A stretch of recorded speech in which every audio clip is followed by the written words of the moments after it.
On Tuesday, 9 February 2022, the House of Bishops met at the secluded Loeza Training and Conference Center to elect the second bishop of Kumi diocese. In attendance that afternoon were 31 out of the 37 bishops. Now we are happy we have our Bishop-elect Michael CoU, who is ready to replace Ilgel and will be consecrated on 6th March this year in Ngola Cathedral. The words accompanying the felicitations by the Archbishop Stephen Kazimba Mugalu to the Bishop-elect Michael CoU Esakan were an indication of the acrimony in the church. I want to call upon the people of Kumi to keep the peace and also receive their new leader. It was the third time the House of Bishops was electing a bishop for Kumi diocese since the retirement of the first holder of the position, Bishop Emeritus Thomas Iregei, who clocked the mandatory retirement age of 65 years. Those nominated in the first round of the elections did not qualify. But before he retired, elections had already been done, whereby the first lot was given, whereby Reverend Simon Peter Moding was elected and Reverend Simon Nangwe elected. When the names reached there, they said that Moding was rejected. That is one of those who befriend men and men, which means that he was a, how can I name it? To be ordained an Anglican bishop, the possession of a minimum of a university degree in theology is a requirement specified by the Church of the Province of Uganda. The person must be at least 45 years old. This in addition to having risen through the ranks from a deacon, priest, and confirmed reverend by a bishop. That second round of the elections has pitted Kumi diocese Christians against each other. We are seeing that there is a lot of conflicts in the church. But according to me, what I'm seeing as a result of this conflict is conflict of interest. People are struggling for the position of bishop because they know what the bishop will get from the church. That is what I'm seeing as a common Christian down there, which is causing a lot of loggerheads in the diocese. Trying to trace anyone in the diocese who is opposed to Okunya is like searching for a needle in a haystack. For us from Ngora, if it is not Okunya, we are not going to tolerate anything. We are not going to agree with the Archbishop, even who, we are not going to agree with him. The church is not for employment. The church is not for grudges. But the church is a place where we worship the Lord. Yeah. And the bishop is there to lead. So for us, we only look at any bishop that is chosen. We are ready to work with that one. The nullification of Reverend Okunya's election sparked the division which left Christians in 3 districts of Ngora, Bukedea and Kumi that form Kumi diocese to go bare knuckles with the caretaker Bishop Emeritus Charles Odurkami. They accused the top leadership of the church of sacrificing the truth at the altar.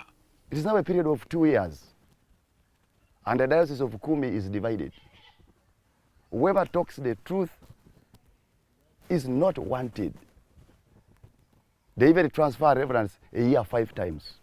The contention on the revocation of Okunya's election was hinged on claims of falsification of birth records. Both sides agree about the facts, but present them differently. All of us know that when you go to school, somebody can change a year to another year. So it was just that somebody who took him to the school changed the years from 1995, 75 to 70 to 75. That he was born in 75. Okunya had issues. He was nullified. He took us to court. He lost there. And when he comes back and he wants to consecrate himself, then that's the wrong character. Christians are asking, and even some other denominations, that how? In which way? Why did Reverend Samuel Kazimba Mugalu succeed to be the Archbishop when he's behaving like that, if he cannot forgive Okunya? Priests stand in pulpits, they preach the gospel, but they cannot forgive. As a person is entitled to forgiveness, but forgiveness cannot be imposed on anybody. You can't say, you you are forgiven when you don't want. Forgiveness is to a traffic. You confess and you are forgiven. So we want to call upon all people in Kumi to definitely come back, forgive one another, and even the clergy who are misled or misleading others to see the light. The church said there was no other way the matter of Okunya would have been dealt with. By the time of his election, he was not yet 45. And so, if the consecration had gone ahead, the whole province would have defaulted and gone wrong against the constitution and setting a wrong precedence for future people maybe to complain. The position dismayed Christians in the diocese, which for 2 years had operated without a substantive bishop. The extreme level of impatience that followed culminated in the arrest of 52 clerical leaders. Extend there. Consequently, the diocese has been left on its knees for failure by the churches to remit collections. No, particularly me as myself as an individual, I don't give. I gave during Christmas festive, but now I don't win. The whole of this year I have not prayed that church.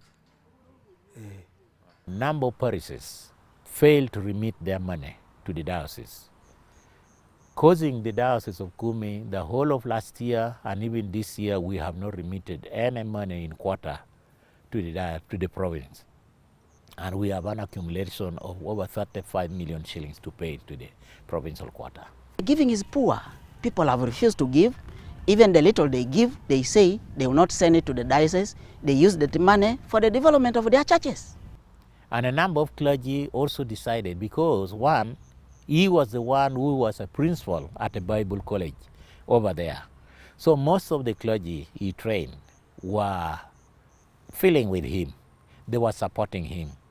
And two, even the training they were giving is not in line with the Board of Education policy of saying no clergy should be trained below the level of a provincial certificate, which normally takes 3 years. But they were training people for 9 months and then ordaining. 9 months, so most of the clergy there are people who are hill-trained, and so they all sympathize with him. Time and again, the church has been bedeviled by the contestation. In 2010, Christians in West Buganda diocese contested the election of Canon Godfrey Makumbi for the replacement of the then retiring Bishop Dr. Samuel Kefa Kamya. The church went ahead to consecrate him. Last year, Archbishop Kazimba Mugalu, together with the trustees of the Church of Uganda, were taken to court to stop the selection of the successor bishop of Muhabura diocese. Jackson Onyango, NTV.